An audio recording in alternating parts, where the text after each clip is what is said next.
MP ఎలక్షన్స్కి సంబంధించి మేము ఒంటరిగానే పోటీ చేస్తాం, ఎలాంటి పొత్తులు ఉండవు, తెలంగాణలో మా గాలి వీస్తుంది, మాకు బీజేపీకి అనుకూలంగా గాలి వీస్తుందన్న ఆప్షన్ అయితే మనం చూస్తున్నాం. ఇక ఈ విశ్లేషణకు సంబంధించినటువంటి పూర్తి విశ్లేషణకు సంబంధించినటువంటి అంశాలు మనం డిస్కస్ చేసుకుందాం. మనతో మాట్లాడడానికి ఎనలిస్ట్ గారు రమణారావు గారు ఉన్నారు. ప్రముఖ ఎనలిస్ట్ రమణారావు గారు మనతో ఉన్నారు. వారితో మాట్లాడి కూలంకషంగా వీటి గురించి చర్చించే ప్రయత్నం చేస్తాం. రమణారావు గారు, గుడ్ మార్నింగ్ అండి. గుడ్ మార్నింగ్ అండి. సో ఇప్పుడు చూస్తున్నామండి, పార్లమెంట్కి సంబంధించి కీలక వ్యాఖ్యలు చేసినటువంటి సందర్భం చూస్తున్నాం కిషన్ రెడ్డి గారు. సో కిషన్ రెడ్డి చేసినటువంటి యొక్క అంశాన్ని మనం మొదటిగా ప్రస్తావిస్తే ఎంపీ ఎలక్షన్ సంబంధించినటువంటి ప్రస్తావన అయితే మనం చూస్తున్నాం.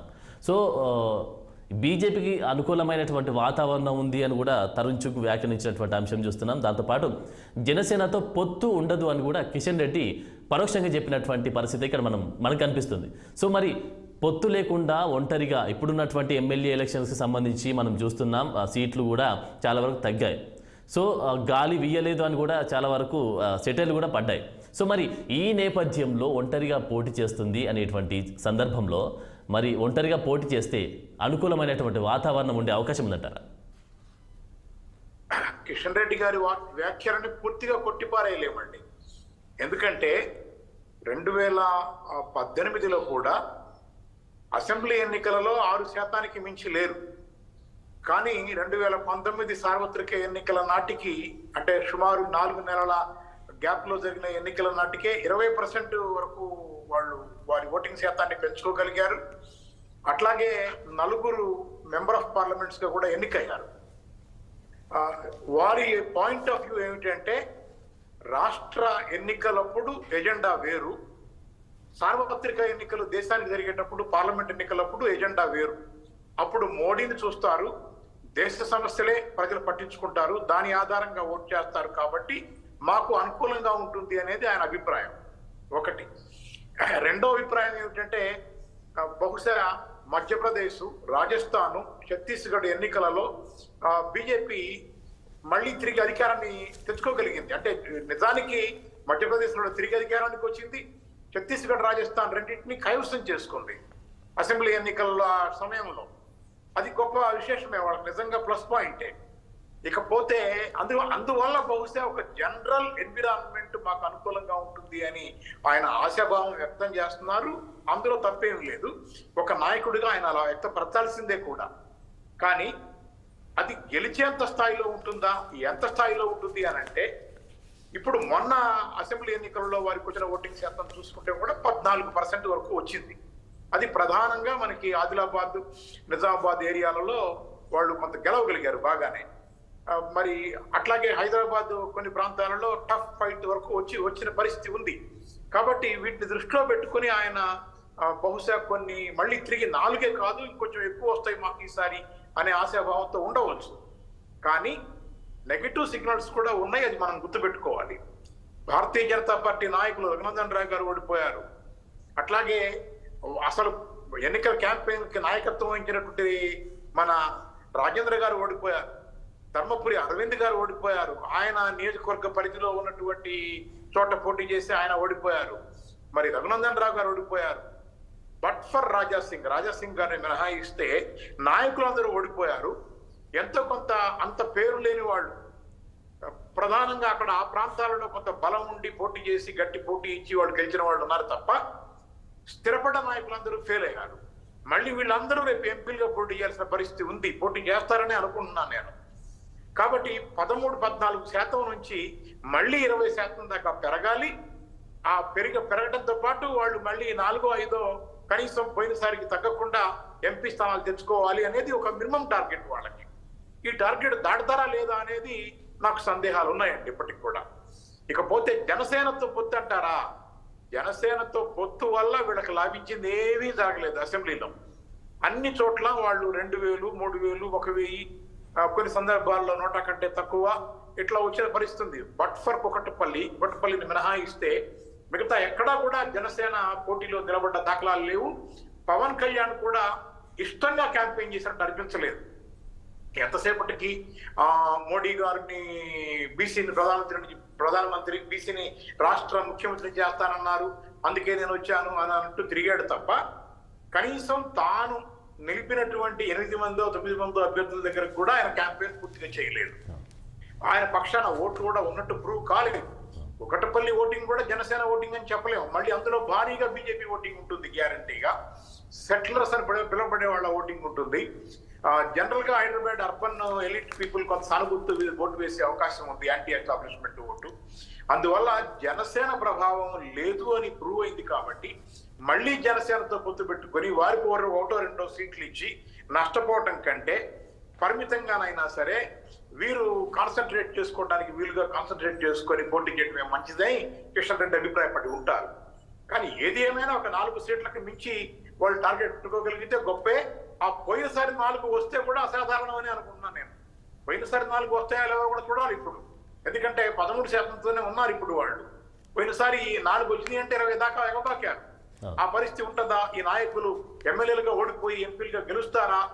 ఇవన్నీ ప్రశ్నలే ఉన్నాయి ఇవాళ. మరి ఏ విధంగా చూసుకోవచ్చు అండి ఇప్పుడు మహా మేధావులు అంటే ఇప్పుడు తెలంగాణకు సంబంధించినటువంటి రఘునందన్ రావు గారే కావచ్చు, దాంతోపాటు ఈటెల రాజేందరే కావచ్చు, ఇట్లాంటి నేతలు కూడా చాలా వరకు అంటే ఎక్స్పెక్ట్ చేశారు. ఇప్పుడు కేసీఆర్ మీద నేను పోటీ చేస్తాను కూడా ఈటెల రాజేందర్ అక్కడ గజ్వేల్లో పోటీ చేశారు. సో అక్కడ సిచ్యువేషన్ మొత్తం మారిపోయింది.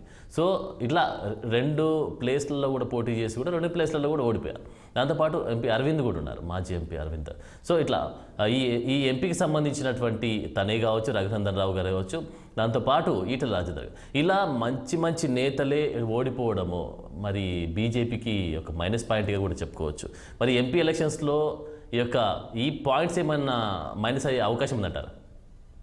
ఖచ్చితంగా ఇది కొంత మైనస్ గానే పరిగణిస్తారండి. అంటే వాళ్ళు అంటారు అసెంబ్లీ ఇష్యూస్ వేరు, నేషనల్ ఇష్యూస్ వేరు, దేశము మోడీ అక్కడ ప్రాధాన్యం సంతరించుకుంటారని చెప్తారు. ఎంత చెప్పినా కూడా ఒక స్టేచర్ ఉన్న లీడరు ఒక చిన్న అసెంబ్లీ సెగ్మెంట్ లోనే ఓడిపోయిన తర్వాత పార్లమెంట్ స్థానంలో గెలవటం అని అంటే అప్హిల్ టాస్కే. అది జరగలేదా? ఇంతకు ముందు రేవంత్ రెడ్డి అసెంబ్లీకి ఓడిపోయి పార్లమెంట్ మల్కాజ్గిరిలో గెలవలేదా? గెలవచ్చు, చెప్పడానికి ఏం వీల్లేదు. బండి సంజయ్ అనేక మార్లు ఇక్కడ ఓడిపోయి చివరికి మళ్ళీ ఎంపీగా గెలవలేదా? గెలిచాడు, అది కూడా కాదంటానికి ఏమీ వీల్లేని విషయమే.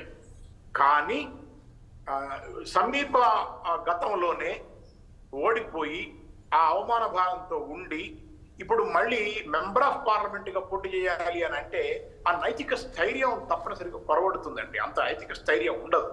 కాకపోతే మళ్ళీ తిరిగి మోడీ చరిష్మాను నమ్ముకోవాలి. దేశ సమస్యలని మేము పరిష్కరిస్తా ఉన్నాం, మేము బాగా మేనేజ్ చేశాం, గత 2 టర్ములలోనూ సక్సెస్ఫుల్ గా మా పరిపాలన సాగింది అని చెప్పుకోవచ్చు. మరి కొంత రామాలయం కూడా అప్పటికి జనవరి నాటికి రామాలయంలో ఆ విగ్రహ పునఃప్రతిష్ఠ జరగబోతోంది జనవరి 21, 22 తారీఖులలో. అట్లాగే దేశ భద్రతకు సంబంధించిన అంశాలు కూడా కొంత మాకు అనుకూలంగా ఉంటాయి. ఈ ఆశావాహంతో ఉన్నారు వాళ్ళు. దానివల్ల ఓటింగ్ శాతం పెరుగుతుంది, అసెంబ్లీకి పార్లమెంట్కి డెఫినెట్ గా మేము రైజ్ అవుతాం అని నమ్ముతున్నారు. ఆ నమ్మటం వల్ల కొన్ని నియోజకవర్గాల్లో బలమైన పోటీ ఇస్తారు, సందేహం లేదు, గట్టి పోటీ. ఇప్పుడు ఎక్కడైతే వాళ్ళు సుమారుగా ఆదిలాబాద్ అటువైపు ఒక 7 స్థానాలు గెలుచుకున్నారో ఆ 7 స్థానాలు గెలుచుకున్న చోట కొంత గట్టి పోటీ ఇస్తారు. స్వయం బాబురావు గారు కూడా ఓడిపోయారు, కానీ బట్ స్టిల్ డెఫినెట్ గా అక్కడ బౌద్ధ నియోజకవర్గం కావచ్చు, ఆదిలాబాద్ కావచ్చు, అట్లాగే నిజామాబాద్ కావచ్చు, మరి ఇటు కరీంనగర్ కావచ్చు, వీటిల్లో డెఫినెట్ గా గట్టి పోటీ కొంత ఇచ్చే అవకాశం అయితే ఉంది. గెలుస్తారా లేదా అనేది మళ్ళీ ఎంత పట్టుదలగా వాళ్ళు పనిచేస్తారు, వాళ్ళు దేశ సమస్యలని ఎంత ప్రాధాన్యతగా చర్చలో పట్టుకొస్తారు. మరి కాంగ్రెస్, ఎందుకంటే కాంగ్రెస్ కి ఇప్పుడు ఒక ఫీల్ గుడ్ ఫ్యాక్టర్ ఉంది. అది ఇప్పుడు కాంగ్రెస్ హనీమూన్ లో ఉంది. ఈ హనీమూన్ లో ఉన్న కాంగ్రెస్ 6 గ్యారంటీలు అమలు చేసే పనిలో ఉండగా ఉన్న కాంగ్రెస్ ను కాదని మళ్ళీ వేరే గుర్తుకు రావటం అంటే చాలా కష్టం. 2019లో మీకు ఇష్యూ లేదు, ఆల్రెడీ ఉన్న గవర్నమెంటే కొనసాగింది. పైగా అప్పుడు కేసీఆర్ సీఎం అయ్యి సుమారు 4 రోజుల పాటు ఒక మధ్యవర్గం లేకుండా ఉన్నారు అనే ఒక నెగిటివ్ వాతావరణం ఇమ్మీడియట్ గా జనరేట్ అయింది. ఇప్పుడు అది లేదు. ఇప్పుడు కాంగ్రెస్ చకచక పావులు కలుపుతోంది. ఈ నేపథ్యంలో ఎంత మేరకు ప్రజలను వీళ్ళు సమయం తిప్పుకోగలరు అనేది ఒక క్వశ్చన్ మార్కే అని నేను చెబుతా ఉన్నాను. రమణారావు గారు మరొక డిస్కస్ చేసే మరొక అంశం గురించి సో మరి నిన్నైతే అసెంబ్లీలో ప్రసంగించినటువంటి అంశం మనం చూడొచ్చు ఎవరు మన తెలంగాణ గవర్నర్ గారు ప్రసంగించారు. సో మరి గవర్నర్ ప్రసంగించినటువంటి అంశంలో నియంతృత్వ పోకల నుంచి విముక్తి కలిగిందనేటువంటి ప్రస్తావన కూడా అక్కడ ప్రసంగించినటువంటి అంశం చూస్తున్నాం. ఇక ఇనుప కంచెలు తొలగి ప్రజాపాలన ప్రారంభమైంది, 100 రోజుల్లో 6 గ్యారంటీలు అమలు చేస్తున్నాం అనేది కూడా ప్రకటించినటువంటి అంశం. అంటే ఇనుప కంచెలు తొలగి అంటే ఇలాంటి వర్డ్స్ అక్కడ యూజ్ చేయడం వల్ల క్వశ్చన్స్ అయితే రేజ్ అవుతా ఉన్నాయి. మరి దీనికి సంబంధించి అంటే బీఆర్ఎస్ అంటే పాత గవర్నమెంట్కి సంబంధించినటువంటి దాని మీద కొంచెం వ్యతిరేకత ఏమైనా కనిపించిందంటారా ఈ వర్డ్స్ మీద? ఖచ్చితంగా అండి. అంటే ఉదాహరణకి గవర్నర్ చదివారు అని అంటే అది కాంగ్రెస్ ప్రభుత్వం తాను సమర్పించినటువంటి పేపర్నే ఆవిడ ఆమోదించి చదువుతారు. అది గవర్నర్ సొంతంగా రాయడానికి ఏమి ఉండదు. అది డెఫినెట్ గా అది ఆ ప్రపోజల్ వెళ్ళింది, అది చిత్తుపరిచి తయారై డ్రాఫ్ట్ అయ్యి అటు ఇటు తిరిగి ఆమోదించింది, వీళ్ళ సూచనల మేరకే తయారవుతుంది. కాబట్టి గవర్నర్ తన ప్రభుత్వం, అది ఆవిడ ప్రభుత్వం. ఇప్పుడు రేవంత్ రెడ్డి ప్రభుత్వం అనేది ఎవరి ప్రభుత్వం? తమిళసై ప్రభుత్వం అది. కాబట్టి రేవంత్ రెడ్డి ప్రభుత్వాన్ని ఓన్ చేసుకొని వారిచ్చిన దాన్ని చదవాల్సిన బాధ్యత ఆవిడ మీద ఉంది. ఒకటి, ఆవిడ ఆ బాధ్యతని నెరవేర్చారని నేను అనుకుంటా ఉన్నాను. 2, వ్యక్తిగతంగా కూడా ఆవిడకు తమిళసైకి కేసీఆర్ తో అంత సద్భావం ఏమీ లేదు, పెద్ద గొప్ప ఇద్దరి మధ్య గుడ్ ఫీల్ ఏమీ లేదు. అనేక సందర్భాల్లో తాను ఇబ్బంది పడ్డానని చెప్తూనే వచ్చింది ఓపెన్ గా.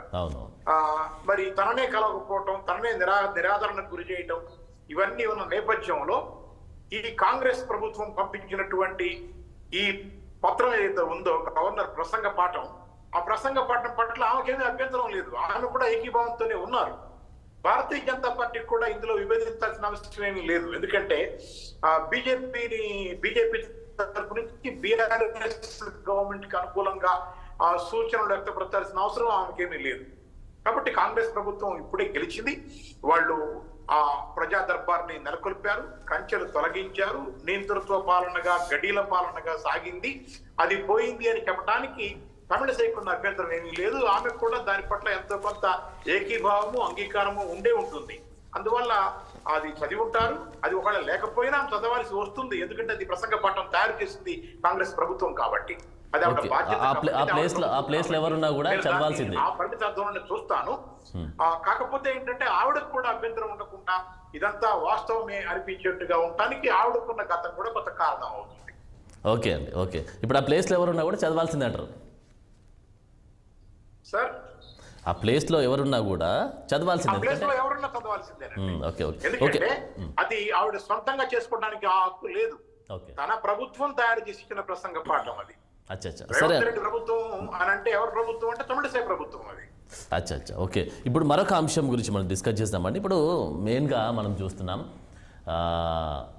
గవర్నమెంట్ స్టార్ట్ అయినాక, అంటే కాంగ్రెస్ గవర్నమెంట్ స్టార్ట్ అయ్యాక ఫస్ట్ ఆఫ్ ఆల్ ప్రజల భవన్గా మేము తీర్చిదిద్దాం, ప్రగతి భవన్ నుంచి ప్రజల భవన్కి వస్తున్నాం, ప్రజలకు మేము అందుబాటులో ఉంటాం అనేటువంటి నిబంధనతో అయితే ముందుకు వచ్చారు. ఆ నిబంధనను దృష్టిలో పెట్టుకొని ప్రజావాణి కార్యక్రమం, ప్రజా దర్బార్ కార్యక్రమం అయితే నిర్వహించారు. ఈ ప్రజా దర్బార్ కార్యక్రమం అయితే స్టార్టింగ్ డే మనం చూస్తాం.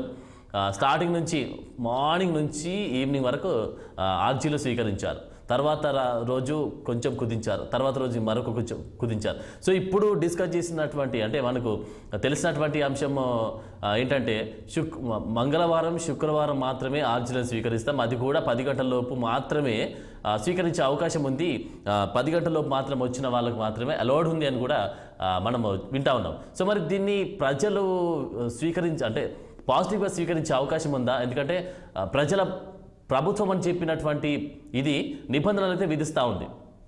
దాని తర్వాత మనకు మరొక అంశం కూడా మనకు వస్తూ ఉంది. ఏంటంటే బస్సులను కూడా మా లేడీస్కి సంబంధించినటువంటి ఫ్రీ బస్సెస్కి సంబంధించినటువంటి అంశం కూడా కుదించేటువంటి సందర్భం అయితే కొన్ని సిచ్యువేషన్లో రేవంత్ రెడ్డి డిస్కస్ చేసినటువంటి సందర్భం కూడా మనకు వినిపిస్తూ ఉంది. దీన్ని ప్రజలు పాజిటివ్గా రిసీవ్ చేసుకునే అవకాశం ఉందంటారా? ఒకటండి, కండిషన్స్ అప్లై. మీరు ఏ గ్యారంటీ అయినా తీసుకోండి, ఏ ఫెసిలిటీ అయినా తీసుకోండి, ప్రభుత్వం నిదానంగా కండిషన్స్ అప్లై చేయడం మొదలు పెడుతుంది. ఇందులో 2 విషయాలు ఉంటాయి. ఒకటి ఏంటంటే నిర్వహణకు సంబంధించినటువంటి ఇబ్బందులను తప్పించుకోవడం కోసం కొన్ని కండిషన్స్ పెట్టాల్సి వస్తుంది వాళ్ళు. ఒకటి. రెండోది పెట్టే నడుమ ఉత్సాహం కొనసాగించడంలో ఉండదు. అది తగ్గుతున్న కొద్దీ ఏమవుతుంది అంటే కొత్త నిబంధనలు వచ్చి చేరుతా ఉంటాయి. ఈ రెండు కూడా క్రమక్రమంగా ఏ ప్రభుత్వం మీదైనా యాంటీ ఎస్టాబ్లిష్మెంట్ సెన్స్ ఎందుకు పెరుగుతుంది అంటే క్రమక్రమంగా వీటి వల్ల పెరుగుతూ పోతుంది. మొదట్లో కనపడదు, నిదానంగా పెరిగి అది బయటపడుతుంది. ముందు క్వాంటిటేటివ్ చేంజ్ గా ఉంటుంది, తర్వాత ఏదో ఒక దశలో అది క్వాలిటేటివ్ చేంజ్ గా పరిణమించి బయటపడుతుంది. ఇప్పుడు నిజానికి 2014లో తెలంగాణ ప్రభుత్వం ఏర్పడినప్పుడు ప్రజలు స్వేచ్ఛ స్వతంత్రాలు పొందినట్లే ఆ రోజున అందరూ వీధుల్లోకి వచ్చి హర్షాతిరేకాలతో నృత్యం చేశారు. కానీ ఇవాళ చూడండి, మళ్ళీ 2023 వచ్చేసరికి పరిస్థితి ఏమైంది? ఆ గవర్నమెంట్ పోయినందుకు డాన్సులు చేశారు. కాబట్టి యాంటీ ఎస్టాబ్లిష్మెంట్ సెన్స్ అనేది నిదానంగా పెరుగుతుంది. ఇది డెఫినెట్ గా పెరుగుతుంది ఎవరి గవర్నమెంట్ పక్షానైనా సరే. రెండోది, ఇప్పుడు మీరు అన్నారు ప్రజా దర్బార్ అనేది. ప్రజా దర్బార్లో నిజంగానే రోజు మార్నింగ్ నుంచి ఈవినింగ్ దాకా కూర్చొని వీళ్ళు ఇదే పని చేస్తే పాలన ఎక్కడ చేస్తారు వీళ్ళు? ఖచ్చితంగా కొన్ని పద్ధతులు ఏర్పాటు చేసుకోవాల్సిందే. ఏ మంత్రి ఏ రోజు, ఎంతమంది మంత్రులు ఏ రోజు ఉంటారు, అది వారానికి 4 రోజుల 3 రోజుల, ఏ సమయం వరకు, ఇవన్నీ రావాల్సినటువంటి కండిషన్స్ ఏనండి. లేకపోతే వాళ్ళ జనరల్ అడ్మినిస్ట్రేషన్ సంగతి ఏమిటి, వాళ్ళు చేయాల్సిన పనులు ఏమిటి, అసెంబ్లీ సమావేశాలు ఏమిటి, వాళ్ళ అనేక చోట్లకు వెళ్లాల్సిన ప్రయాణాలు ఏంటి, మరి మీటింగులు ఏంటి, ఒప్పందాలు ఏంటి, ఇవన్నీ ఉంటాయి కదా. అవన్నీ చూసుకోవాల్సిన పరిస్థితి ఉంది. కాబట్టి డెఫినెట్ గా కండిషన్స్ అప్లై అవుతాయి. అది ప్రజలు కూడా కొంతమేరకు అర్థం చేసుకుంటారని అనుకుంటా ఉన్నాను నేను. ఓకే అండి. మరి ప్రతి జిల్లాలో అప్లై చేసి మరీ తక్కువ చేసి ఏదో గంట రోజులో ఒక రోజు గంట అరగంట చేస్తే మాత్రం ఇది మళ్ళీ కార్యక్రమాన్ని ఫెయిల్ చేశారు అనే మాట వస్తే మాత్రం మళ్ళీ డెఫినెట్ గా యాంటీ ఎస్టాబ్లిష్మెంట్ పెరుగుతుంది. దానికంటే ముఖ్యం ఏమిటంటే వినతి పత్రం ఇచ్చి వచ్చిన తర్వాత దాని మీద ఫాలో అప్ జరిగిందా లేదా, ఆ పని జరిగిందా లేదా అనేది కూడా చాలా ముఖ్యం. మీరు 50 తీసుకోండి, 100 తీసుకోండి, పని జరిగితే డెఫినెట్ గా ఫీల్ గుడ్ ఫ్యాక్టర్ మెయింటైన్ అవుతుంది. ఇది ఒకటి. మీరు జిల్లాల్లో ప్రజావాణి అనే మాట కూడా చెప్పారు ఇందాక వార్తలు చదువుతూ. చాలా అవసరం అండి అది. జిల్లాలలో కూడా చేయగలిగినప్పుడు రాష్ట్ర హెడ్ క్వార్టర్స్ కి రావాల్సినంత అవసరం ఉండదు కదా, తగ్గిపోద్ది అది నెమ్మదిగా. కాబట్టి దాన్ని డీసెంట్రలైజ్ చేయటం, ఆర్గనైజ్ చేయటం, ప్రాపర్ అడ్మినిస్ట్రేషన్ తో తీసుకోవడం, దానికి నెంబరింగ్ ఇవ్వడం, ఫాలో అప్ చేయడం వంటి పనులు జరగాలి. జరిగితే మెయింటైన్ అవుతుంది. జరగకపోతే మీరు అన్నట్టు ప్రజలలో నెమ్మదిగా వ్యతిరేకత వస్తుంది. ఇప్పుడు బస్సులకు సంబంధించి కూడా మీరు ఒక మాట చెప్పారు. దాన్ని ఎన్ని బస్సులు ఉన్నాయో ఆ బస్సుల సంఖ్యను తగ్గించారనుకోండి, ఉమెన్ బస్సులకు సంబంధించిన బస్సుల సంఖ్యను తగ్గించారనుకోండి, ఆటోమేటిక్ గా నష్టం తగ్గిపోద్ది. కుదింపు తెలియకుండానే చేయవచ్చు. ముందు 100 బస్సులు ఉంటే అటువంటి బస్సులు వాటిని 80 తగ్గించారనుకోండి, వాటి మధ్య వచ్చే విరామం పెరుగుతుంది. వచ్చిన బస్సులో ఎక్కలేక మిగతా వాళ్ళు మళ్ళీ నెమ్మదిగా ఆటోలు చూసుకుంటారు. ఈ రకంగా చేస్తారు, ఎందుకంటే లాస్ లెక్కేసుకుంటారు. మరి దాన్ని ఎట్లా ఏమిటని నిబంధనలు చేస్తారండి, చేయకుండా ఉండరనే అనుకుంటున్నాను నేను. మా దృష్టికి ఒక విషయం అయితే వచ్చిందండి మొన్న 3 days బ్యాక్. సో ఎక్కడైతే స్టాప్లలో అయితే ఇంతకుముందు వరకు మహిళలకు మర్యాదనిచ్చి ఎక్కడ ఉన్నా కూడా ఆపేటువంటి సందర్భం మనం చూస్తున్నాం. మా దృష్టికి వచ్చినటువంటి అంశం ఏంటంటే ఈ మధ్య కాలంలో లేడీస్ ఉంటే ఆపకుండా వెళ్ళినటువంటి బస్సెస్ కూడా, డ్రైవర్స్ కూడా చాలా వరకు అయితే ఉన్నాయి. మరి దీన్ని ఏ విధంగా చూడొచ్చు అంటారు? మరి అంటే ఆల్రెడీ ఫిల్ అయిన బస్సు, ఫుల్ గా స్టాండింగ్ లో ఉన్న బస్సుని మరి ఎక్కితే మరి ఇబ్బంది పడతారనుకున్నప్పుడు వాళ్ళు కూడా ఏం చేయలేరు. ఒకటి. రెండవది, అటువంటి ఇన్స్ట్రక్షన్స్ ఏమైనా ఉన్నాయా అనేది మనం కొంచెం గమనించాలి. ఎందుకంటే అది దుర్మార్గం. మీరు వ్యవస్థాపరంగానే వీలైతే వీటి సంఖ్యను తగ్గించండి, టికెట్ల సంఖ్యను తగ్గించండి అనేది ఒక డైరెక్షన్ ఏమైనా డిపార్ట్మెంట్ వైపు నుంచి ఉంటే అది దుర్మార్గం. అటువంటి డైరెక్షన్ ఇప్పుడే 4 రోజులకే ఉంటుందని నేను అనుకోను. ఎందుకంటే ఇంకా 0 టికెట్లు రావాలి బయటికి, ఒక అంచనా రావాలి, ఎన్ని బస్సులు తిరుగుతున్నాయి, పర్ డే ఎంత లాస్ వస్తుంది, ఇది భరించగలమా లేదా, దీన్ని ఎట్లా చేద్దాము ఏమిటనే ఇది ఒక రకంగా ట్రయల్ రన్ గానే చూద్దామండి దీన్ని. నేనైతే వాళ్ళు కూడా ట్రయల్ రన్ గానే చూస్తున్నారు అనుకుంటున్నాను. సజ్జనార్ గారు మళ్ళీ సమీప భవిష్యత్తులో ఈ will come at with all rules and regulations అండి. వస్తారు, వచ్చినప్పుడు కానీ మనకి స్పష్టంగా అర్థం కాదు. అంతేగాని ఇప్పుడు ఎవరైనా మేల్ చావనిజంతో ఆడవాళ్ళు ఎక్కించుకోవడం ఏందిలే అని చెప్పేసి ఖాళీగానే కదా, ఫ్రీగానే కదా అని వాళ్ళని నెగ్లిజెంట్ ధోరణితో వాళ్ళు ఉన్నా కూడా ఆకుండా పోవటం అంటే దుర్మార్గం. అది ఖచ్చితంగా దుర్మార్గం, దాన్ని ఖండించి తేవలసిందే, అది సరైనది కాదు. చివరిగా అండి మనం చూస్తే ప్రజావాణి కార్యక్రమం అయితే కంటిన్యూ అవుతుంది. సో ఈ ప్రజావాణి కార్యక్రమము జిల్లాలలో ప్రతి కలెక్టర్ ఆఫీస్లో కూడా ఇంతకుముందు గవర్నమెంట్ ఉన్నప్పుడు కూడా ప్రతి సోమవారం అనుకుంటా నాకు తెలిసి జరిపేవారు. సో మరి అక్కడ చాలా వరకు ప్రాబ్లమ్స్ క్లియర్ అవ్వలేదు అన్న ఉద్దేశంతో ఇక్కడ జనం పోటెత్తుతున్నారా, లేదంటే ఏంటి అనేది అర్థం కాలేదు. ప్రతి జిల్లాలో కూడా ఇప్పుడు రేవంత్ రెడ్డి చెప్తా ఉన్నారు, ప్రతి జిల్లాలో కూడా ప్రజావాణి కార్యక్రమం మంత్రుల ఆధ్వర్యంలో నడవాలి, వాళ్ళ ఆధ్వర్యంలో నడిపిస్తే వారి సమస్యలు క్లియర్ అవుతాయని కూడా చెప్తా ఉన్నారు. మరి గత గవర్నమెంట్ అయితే కలెక్టర్ ఆఫీస్లో పెట్టారు, నడిపించారు, ప్రాబ్లమ్స్ క్లియర్ కాలేదు. ఇప్పుడు ఈ గవర్నమెంట్ వచ్చాక స్టార్ట్ చేస్తున్నటువంటి ఈ సందర్భంలో ప్రజలు అప్పుడు క్లియర్ కాలేదు, ఓకే ఇప్పుడు క్లియర్ అవుతుంది అని చెప్పేసి పాజిటివ్ టాక్ వచ్చే అవకాశం ఉందంటారా? డెఫినెట్ గా అండి, ఎందుకంటే బ్యూరోక్రసీ వేరు, పొలిటికల్ అడ్మినిస్ట్రేషన్ వేరు, మంత్రులు వేరు. చాలా సందర్భాల్లో నిర్ణయాధికారాలు ఎవరి దగ్గర ఉంటున్నాయి అని అంటే మంత్రుల దగ్గర ఉంటాయని అనుకుంటాం మనం. అయితే అఫ్ కోర్స్ కేసీఆర్ గారి అడ్మినిస్ట్రేషన్ లో బాగా సెంట్రలైజ్ అయింది అంతా. ప్రతి నిర్ణయము సీఎంఓ తీసుకోవాల్సిన పరిస్థితి వచ్చింది. మంత్రులు కూడా నిజంగా తమ శాఖల మీద ఏమీ చేయలేని పరిస్థితి కూడా చాలా కాలం ఉంది. ఏదో కొద్దిమంది మినహాయించితే కేటీఆర్ గారు, హరీష్ రావు గారు లాంటి సీనియర్ మంత్రులు లేదా కుటుంబానికి చెందిన మంత్రులు వాళ్ళు కొంత నిర్ణయాలు చేయగలిగిన స్థితిలో ఉన్నారు. కానీ చాలా వరకు మిగతా మంత్రులు తమ శాఖల మీద డమ్మీలుగానే కొనసాగారు. అట్లా ఉంటే సాగదు. కానీ కాంగ్రెస్ ప్రభుత్వంలో అట్లా ఉండే అవకాశం లేదు. ఇది కలెక్టివ్ గవర్నమెంట్ అని కేసీ వేణుగోపాల్ కూడా మాట్లాడారు. ఈవెన్ నిజమే, రేవంత్ రెడ్డి కూడా ఫస్ట్ అమంగ్ ద ఈక్వల్సే, కానీ వాళ్ళందరి మీద పెద్ద కాదు. Is only first among the equals, సమానస్తులలో మొదటివాడు అంతవరకే.